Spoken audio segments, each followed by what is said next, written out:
Good evening friends, ETA business school में आपका स्वागत करता हूं। आप देख रहे होंगे कि इन्वेस्टमेंट और सेविंग की कुछ स्कीम्स हैं। इनमें से कौन सी बेहतर है, ये शायद आप जानते हैं, ऑलरेडी जानते होंगे। लेकिन क्या आप इसमें ये जानते हैं कि कंपाउंडिंग किसके अंदर होता है, कौन सी स्कीम में कंपाउंडिंग हो सकता है, किसमें सेफ्टी ज़्यादा है, किसमें रिस्क ज़्यादा है। ये सारी चीज़ें सबका हम एनालिसिस करके आपको बताएंगे। देखो, हमारा जो व्यू है, सेविंग अकाउंट में सबसे कम रिस्क होता है। यानी कि रिटर्न बहुत कम मिलता है, लेकिन रिस्क भी बहुत कम होता है इसमें। और इसमें जो आपकी कंपाउंडिंग होती है बहुत ही नील के बराबर होती है, होती नहीं है कंपाउंडिंग। और सेफ्टी इसके अंदर हाई होती है, यानी रिस्क नहीं होता है इसके अंदर। ठीक है, जनरली सेविंग अकाउंट के अंदर आपका रिस्क नहीं होता है। और आपका जो पैसा है ये कंपाउंडिंग नहीं करता है। ये सिंपली क्या होता है, इस पे ब्याज 3%, 2.5%, मैक्सिमम 3% आपको इसमें ब्याज मिलेगा, जो इंटरेस्ट मिलता है बस। ठीक है, 3%, वो भी साल भर का। अगर 1 लाख रुपए आपका सेविंग अकाउंट के अंदर है तो साल भर का आपका 3,000 रुपए के आसपास आपको ब्याज मिलेगा। तो आप समझ सकते हैं कि आपको रिटर्न कितना मिल रहा है, वेरी वेरी लेस रिटर्न। ठीक है, इसीलिए हमने यहाँ पर लिखा है। और कंपाउंडिंग बिल्कुल नील है, क्योंकि आप स्ट्रेट फॉरवर्ड आपको 3%, 3.5% का इसमें ब्याज मिलता है। ठीक है, इसमें कंपाउंडिंग होने का कोई चांस नहीं है। सेकंड आता है एफडी। बहुत लोग एफडी में एफडी कराते हैं। देखो, छोटे अमाउंट की जो एफडी है वो कराना शायद ठीक है या नहीं है, लेकिन एफडी के अंदर भी बहुत ज्यादा रिटर्न नहीं होता है। और एफडी आपको बाउंड करती है, जैसे 1 साल के लिए, 6 महीने के लिए, 2 साल के लिए, 3 साल के लिए। इसका मतलब है कि आपका पैसा उस समय के लिए ब्लॉक हो जाता है, और इसका भी आपको ब्याज मिलता है। वो ब्याज भी कम होता है, लेकिन सेविंग अकाउंट से थोड़ा ज्यादा ब्याज होता है। और सेफ्टी इसके अंदर हाई है। सेफ्टी इसके अंदर ठीक है कि आपका पैसा जमा है। यहाँ पर अगर आपका पैसा एफडी के अंदर बहुत ज्यादा बड़ा फंड है, तो आपका जो इंश्योर्ड अमाउंट होगा वो सिर्फ 5 लाख रुपए तक होता है बैंक के अंदर। ठीक है, उससे ऊपर का, 5 लाख से ऊपर का अमाउंट इंश्योर्ड नहीं होता। तो इसीलिए आप इस चीज की, एफडी की जो भी गाइडलाइंस होती है, आप उस गाइडलाइंस को प्रॉपर तरीके से आप पढ़िए। ठीक है, कि आपका पैसा कहाँ तक सेफ है और कहाँ तक नहीं है। तो एफडी के अंदर कितना ब्याज मिलता है, 5% से लेकर और 8% तक ब्याज देते हैं। सीनियर सिटीजन्स के लिए अलग होता है। तो एफडी सेफ होती है, और रिटर्न भी इसके अंदर कम मिलता है, लेकिन सेविंग अकाउंट से ज्यादा है रिटर्न है इसके अंदर। ठीक है, नेक्स्ट में चलते हैं। एनपीएस, नेशनल पेंशन स्कीम है। इसमें भी एक बड़े समय के लिए आपको बाउंड किया जाता है, ताकि आप इसके अंदर सेविंग करते रहो, सेविंग करते रहो। और जब आप रिटायर हो तो आप एनपीएस से अपना फंड निकाल सकते हैं। तो जैसे 15 साल, सपोज 15 साल है, तो 15 साल के लिए आप थोड़ा थोड़ा अमाउंट आप इसके अंदर डाल सकते हैं, सेविंग करते हैं अपना, और 15 साल के बाद आप अपना फंड निकाल सकते हैं। इसके अंदर भी जो ब्याज है वो 7% के हिसाब से आपको मिलता है। जिस तरीके से एफडी में मिलता है उसी तरीके से इसके अंदर भी आपको ब्याज मिलता है। इसमें भी कंपाउंडिंग नहीं होती है, कोई कंपाउंडिंग नहीं होती इसके अंदर। पीपीएफ के अंदर, पीपीएफ के अंदर भी सेम वही है कि आपको एक इंटरेस्ट मिलता है। और पीपीएफ के अंदर आप 5 साल के लिए, मिनिमम 5 साल के लिए आप बाउंड हो जाते हो, मैक्सिमम 15 साल, 20 साल जो भी है। लेकिन आप इसके अंदर भी बाउंड हो जाते हो। इसके अंदर भी आपको जो ब्याज मिलता है वो 7 पॉइंट के आसपास है, 7% के आसपास है। तो हो सकता है 7.5% हो या 7% हो। तो कभी कभी ये जो इंटरेस्ट है इसका, जो परसेंटेज है, ये फ्लक्चुएट होता रहता है। नेक्स्ट उसमें चलते हैं, government bonds, NSC, national saving certificates होते हैं। इसके अंदर भी ब्याज आपको जैसे 4-5% का ब्याज इसमें मिलता है, तो बहुत ज़्यादा अट्रैक्टिव नहीं है ये। लेकिन आजकल कुछ बैंक्स हैं या गवर्नमेंट बॉन्ड्स हैं, कुछ ऐसे बॉन्ड्स हैं कि जो जो इन्वेस्टर्स को अट्रैक्ट करने के लिए वो 7-7% का एफडी के बराबर भी इंटरेस्ट दे रहे हैं। तो इसके अंदर भी बहुत कम रिटर्न होता है, और ये इसमें कंपाउंडिंग नील होती है, लेकिन सेफ्टी इसके अंदर हाई होती है गवर्नमेंट बॉन्ड्स में। तो इसीलिए लोग, बड़ा फंड जो होता है वो गवर्नमेंट बॉन्ड्स के अंदर लोग अपने फंड को इन्वेस्ट करते हैं। उसके बाद चलते हैं हम प्रॉपर्टी। देखो, प्रॉपर्टी एक ऐसी चीज है कि जो लॉन्ग टर्म एसेट है। प्रॉपर्टी में वही लोग इन्वेस्टमेंट करते हैं कि जिनके पास एडिशनल कैश फ्लो होता है, और वो जो एडिशनल कैश फ्लो होता है कि वो कहीं खर्चा ना हो जाए इधर उधर। तो इसीलिए वो लोग क्या करते हैं कि फिक्स एसेट की तरफ जाते हैं। जब लिक्विड उनके पास ज्यादा हो जाता है तो वो फिक्स सॉरी, तो वो फिक्स एसेट की तरफ जाते हैं, तो वो प्रॉपर्टी में इन्वेस्टमेंट करते हैं।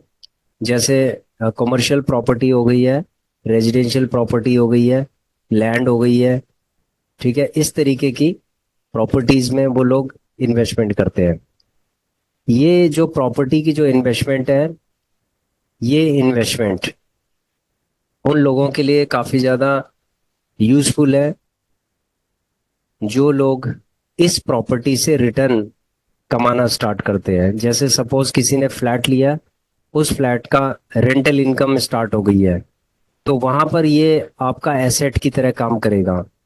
अगर आपने कोई प्रॉपर्टी ली है, लैंड ली है, और वो लैंड रखी हुई है, तो उसका रेट तो बढ़ेगा, लेकिन उसको मेंटेन भी आपको करना पड़ेगा। और वो प्रॉपर्टी आपकी लाइबिलिटी भी नहीं होगी, और प्रॉपरली एसेट, वो एसेट ही होगी, लाइबिलिटी नहीं कह सकते हम।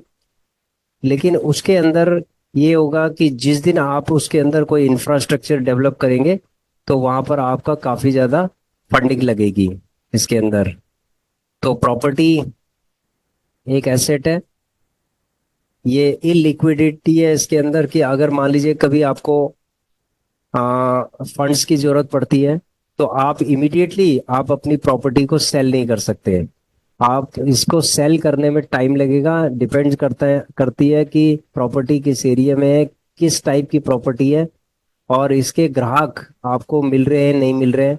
क्योंकि प्रॉपर्टी के जनरली 90% जो ग्राहक होते हैं वो मिलते नहीं है आसानी से। उसके बाद है गोल्ड। गोल्ड की जो इन्वेस्टमेंट है, इसके इसमें भी लेस रिटर्न होता है, बहुत कम रिटर्न होता है इसके अंदर, और इसमें भी कंपाउंडिंग नील होती है, बिल्कुल ना के बराबर है। तो गोल्ड में लोग इन्वेस्टमेंट करते हैं, ये लॉन्ग टर्म इन्वेस्टमेंट होती है। और ये इसके अंदर मतलब प्रॉपर्टी से ज्यादा कैश फ्लो इसके अंदर हो सकता है, लिक्विडिटी इसके अंदर हो सकती है कि गोल्ड सेल कर सकते हैं। अगर मान लीजिए आपको कुछ फंड्स की जरूरत है, तो आप इसको सेल कर सकते हैं, या आप इसको मॉर्टगेज कर सकते हैं, लोन लोन के लिए। तो गोल्ड में जो रिटर्न होता है बहुत ही कम रिटर्न होता है, कोई अच्छा रिटर्न नहीं होता है। इसमें भी 7-8% का रिटर्न होता है। और जो डिजिटल गोल्ड है उसके अंदर भी 4-5% का रिटर्न होता है। तो गोल्ड में भी रिटर्न कम होता है। इंश्योरेंस, इंश्योरेंस सबसे वर्स्ट इन्वेस्टमेंट होती है। अगर हम इन्वेस्टमेंट की बात करते हैं, तो इंश्योरेंस सबसे वर्स्ट इन्वेस्टमेंट होती है। ये 21-22 साल में जाकर, 25 साल में जाकर आपका फंड डबल करती है। इसका मतलब है कि ये 1% का भी, 2% का भी रिटर्न नहीं देती है। तो साल भर में आप ये लगा लीजिए कि 1% या 2% का आपको रिटर्न मिल रहा है, तो क्या ये अच्छा है आपके लिए? तो इसके अंदर कंपाउंडिंग बिल्कुल नील है। और सेफ हाई कह सकते हैं इसको, सेफ्टी इसके अंदर हाई है, क्योंकि जो इंश्योरेंस में जो आपने इन्वेस्टमेंट किया उसके अंदर, ठीक है, वो अमाउंट तो आपको मिलेगा मिलेगा। उसके अंदर कुछ बोनस होता है, वो एडिशनल अमाउंट भी आपको मिलता है, ब्याज, जैसे ब्याज ही समझ लीजिए उसको। तो वो आपको मिलता है, तो वो 22-25 साल में जाके, ऑलमोस्ट 22-25 साल में जाके ये आपको डबल मिलता है, यानी 100% का रिटर्न मिलता है 22 साल में। तो इसलिए सबसे वर्स्ट इन्वेस्टमेंट होती है इंश्योरेंस। उसके बाद चलते हैं एनसीडी, नॉन कन्वर्टिबल डिवेंचर्स होते हैं। ये वो एनबीएफसी कंपनीज होती हैं या ब्रोकर हाउस होते हैं, ये उनको इशू करते हैं। ये डेट फंड है एक तरीके का। कि आप जैसे सपोज आपके पास 1 लाख रुपए है, तो 1 लाख के अगर आपने एनसीडी ली है तो इसका मतलब है कि आपने उस ब्रोकर को या फिर उस कंपनी को, एनबीएफसी को आपने लोन दे दिया है। उस 1 लाख के बदले वो आपको 9% से लेकर और 11-12% तक का आपको इंटरेस्ट देते हैं। नॉन कन्वर्टिबल डिवेंचर्स का मतलब होता है कि आपका जो पैसा है उसके बदले वो स्टॉक आपको नहीं दे, इक्विटीज या स्टॉक में कन्वर्ट नहीं कर सकते, आपके फंड को वो कन्वर्ट नहीं कर सकते। इसीलिए इसको नॉन कन्वर्टिबल डिवेंचर्स कहते हैं।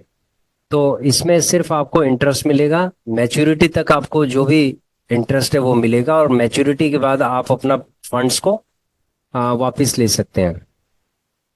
इसके अंदर रिस्क होता है, डिपेंड करता है कि आपका ब्रोकर हाउस या जो कंपनी है उसकी फाइनेंशियल स्टेटस क्या है, उसका फाइनेंशियल स्थिति क्या है। अगर वो कंपनी मान लीजिए दिवालिया हो जाती है या कुछ इश्यूज हो जाते हैं, फाइनेंशियल क्राइसिस आ जाता है, कुछ इश्यूज हो जाते हैं, तो वो आपके फंड को वो कहीं ना कहीं यूटिलाइज कर देते हैं। और इससे क्या होगा कि आप इसके अंदर रिस्क में आएंगे। तो इसका मतलब है कि सेफ्टी इसके अंदर बहुत कम है, लो सेफ्टी है इसके अंदर। तो ये आप एनसीडी में अगर आप इन्वेस्टमेंट करते हैं तो आपको पूरा एनालिसिस के साथ इन्वेस्टमेंट करना चाहिए, नहीं तो आपका जो फंड है वो फंड रिस्क पे रहेगा। अगला है म्यूचुअल फंड्स। म्यूचुअल फंड में, अच्छा, एनसीडी का हम रिटर्न की अगर बात करें तो ये 9% से 12% का रिटर्न है। तो रिटर्न ये ऊपर जितने भी इन्वेस्टमेंट ऑप्शंस हैं सबसे उनसे अच्छा इसमें रिटर्न होता है एनसीडी में, लेकिन रिस्क इसके अंदर बहुत ज्यादा है। ठीक है, अगले उसमें चलते हैं, म्यूचुअल फंड्स। देखो म्यूचुअल फंड्स भी रिस्की होता है। अगर आपने गलत म्यूचुअल फंड में इन्वेस्टमेंट किया तो आपका पैसा डूबना तय है। ठीक है, आपका पैसा डूबना तय है अगर आपने गलत म्यूचुअल फंड्स में इन्वेस्टमेंट किया।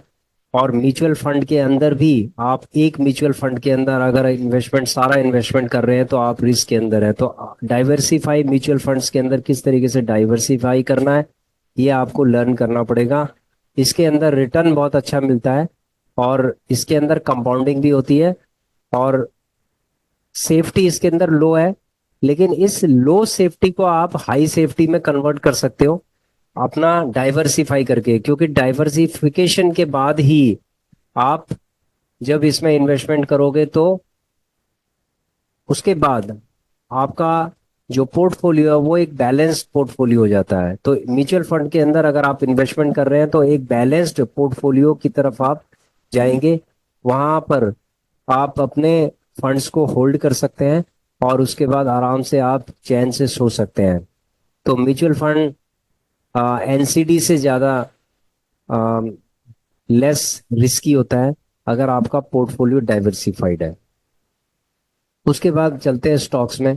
देखिए स्टॉक्स एक ऐसी चीज है जो बहुत ही रिस्की होता है।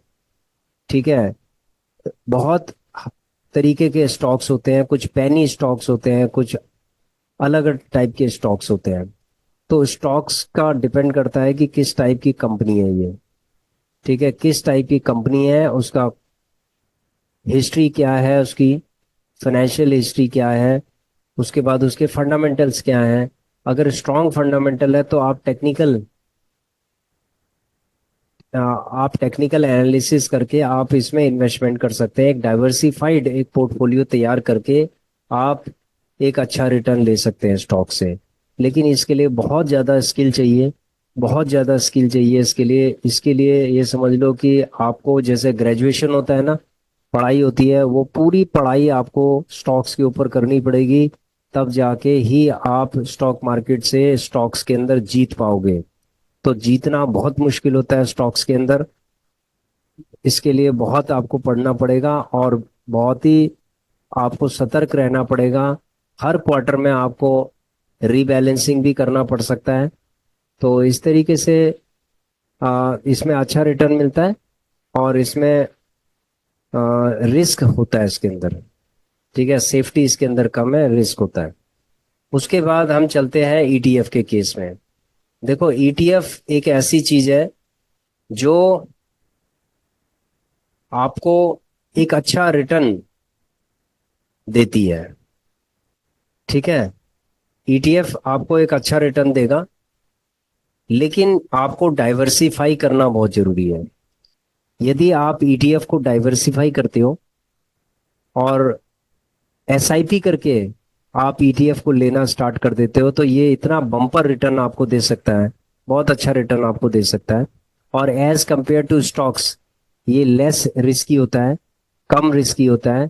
इसकी जो सेफ्टी है वो मीडियम है, यानी कि रिस्की कम है। और आप डाइवर्सिफाई पोर्टफोलियो के बाद आप इसके अंदर इन्वेस्टमेंट कर सकते हैं। तो देखो, तीन चीजों में, म्यूचुअल फंड हो गया, स्टॉक्स हो गया, ईटीएफ हो गया, तीनों में ही कंपाउंडिंग होती है। अब ये डिपेंड करता है कि आप किसकी तरफ, आप कहाँ पर इन्वेस्टमेंट करना चाहते हैं। आप म्यूचुअल फंड में इन्वेस्टमेंट करना चाहते हैं, ईटीएफ में करना चाहते हैं, या स्टॉक्स में करना चाहते हैं। तो आपका लर्निंग लेवल अगर बहुत ही अच्छा है तो आप स्टॉक्स में इन्वेस्टमेंट कर सकते हैं, कि आप पढ़कर, स्टडी कर कर आप स्टॉक्स को ढूंढ कर आप उसमें इन्वेस्टमेंट कर रहे हो।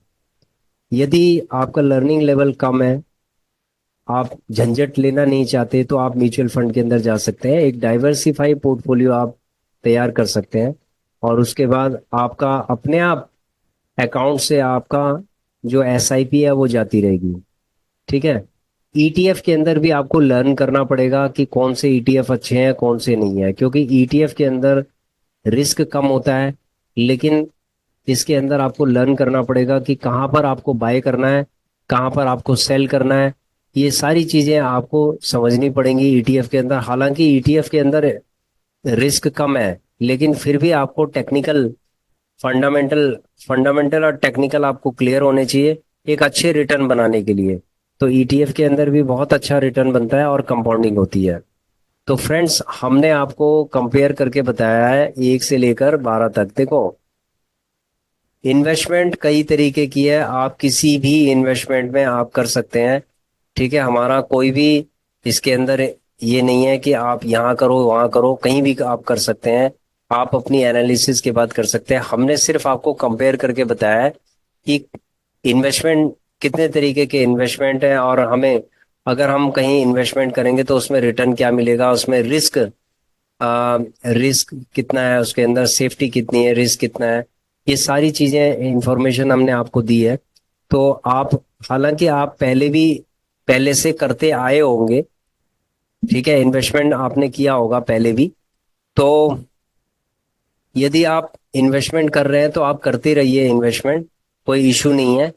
हमारा यहाँ पर कंसर्न ये है कि जो कंपाउंडिंग है उसके प्रिंसिपल को आप समझिए, और जहां पर कंपाउंडिंग होती है उसमें आप, जो भी आपका आ, जो ऐसा पैसा है जिसको आप 15 साल तक इस्तेमाल नहीं करना चाहते, यानी कि आपके पास एक ऐसा फंड है जिसको आप 15 साल तक कोई भी उसको टच नहीं करना चाहते, हो सकता है वो 5,000 हो, 10,000 हो, 20,000 हो, 1 लाख हो, तो आप एसआईपी करके, आप जहां कंपाउंडिंग होता है उसमें एसआईपी करके और आप अपने फंड को कई गुना कर सकते हो।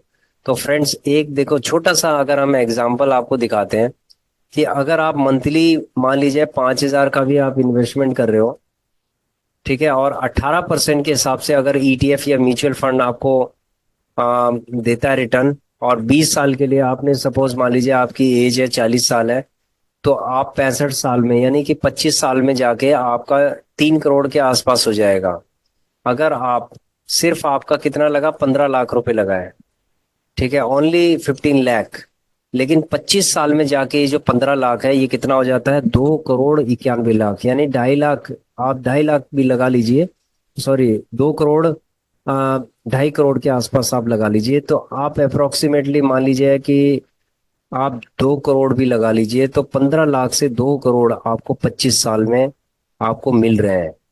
ठीक है, कंपाउंडिंग के बाद। तो जहां पर कंपाउंडिंग होती है वहां पर आपको एसआईपी करनी पड़ती है, क्योंकि एसआईपी और कंपाउंडिंग, इन दोनों का आपस में बहुत कॉम्बिनेशन है, रिलेशन है इसके अंदर। तो उस रिलेशन को आप धीरे धीरे करके समझेंगे कि एसआईपी और इन्वेस्टमेंट का, यानी कि एसआईपी एसआईपी और इन्वेस्टमेंट का किस तरीके से रिलेशन है। ठीक है, इन्वेस्टमेंट आप कर रहे हैं एसआईपी के फॉर्म में कर रहे हैं, तो इस बात को समझना बहुत जरूरी है। इन्वेस्टमेंट मतलब कंपाउंडिंग, जहां कंपाउंडिंग हो रही है और एसआईपी हो रही है, तो दोनों का एक कॉम्बिनेशन होता है। SIP leads to compounding in stock market. ठीक है फ्रेंड्स, तो आशा करता हूं कि आपकी समझ में आ गया होगा कि कौन कौन से स्कीम्स हैं जिनके अंदर हम इन्वेस्टमेंट करते हैं, सेविंग करते हैं। तो इसमें आप खुद अपनी एनालिसिस कीजिए कि किसके अंदर कंपाउंडिंग होती है, और कंपाउंडिंग का थोड़ा सा आप स्वाद चखिए, उसको महसूस कीजिए कि कंपाउंडिंग क्या असर कर रही है, इम्पैक्ट डाल रही है क्या आपके फंड के ऊपर। तो आपको सिर्फ वही फंड इन्वेस्ट करना है कंपाउंडिंग के लिए जो जिसको आपको 15 साल जरूरत नहीं है। समझ गए friends? Thanks for watching our video. Please subscribe, share and like our channel. Thank you.